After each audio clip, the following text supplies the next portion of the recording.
एक लड़की थी जो इन बातों को नजरअंदाज करती थी जिनसे इस्लाम ने मना किया है।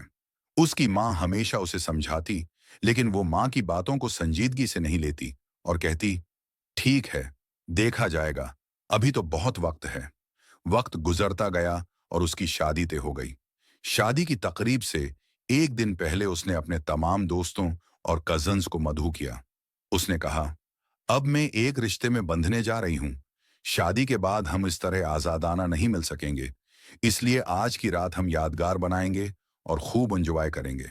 शाम को उसके नाजुक हाथों में मेहंदी लगाई गई, लेकिन शादी की खुशी में शुक्राने या सिदका खैरात की बजाय उसने अपनी दोस्तों और कजन्स के साथ रात गाने बजाने, शूर शराबे और फजूल मशगलों में गुजार दी। जैसे ही अजान की आवाज सुनाई दी, सबने हंगामा रोक दिया और कहा, चलो अब सो जाते हैं, शाम को फिर मुलाकात होगी। किसी को मालूम नहीं था कि उनकी अगली मुलाकात कहाँ होगी।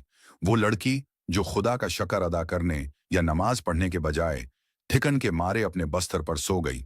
दोपहर के 12 बज चुके थे और रिश्तेदार शादी की तैयारियों के लिए आना शुरू हो गए थे।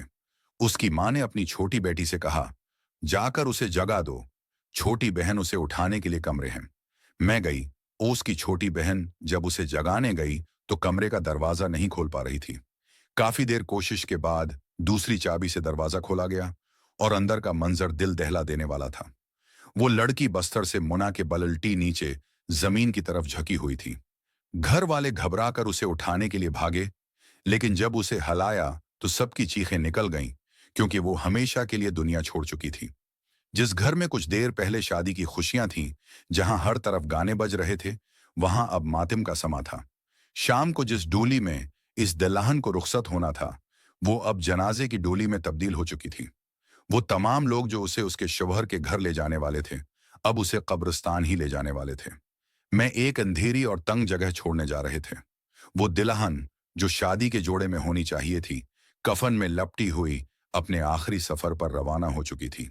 उसके दफन हो चुकी थी। होने के कुछ दिन बाद वो अपनी माँ के ख्वाब में आई और कहा कि वो बहुत तकलीफ में है और उसे मदद की जरूरत है। ये ख्वाब देखकर माँ तड़प उठी और अपनी बेटी की बख्शिश के लिए बहुत दुआ और इबादत की।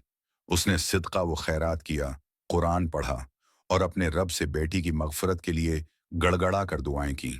अल्लाह ताली अपनी रहमत और प्यारे नबी के सिदक़े हम सब के गुनाहों को मुआफ़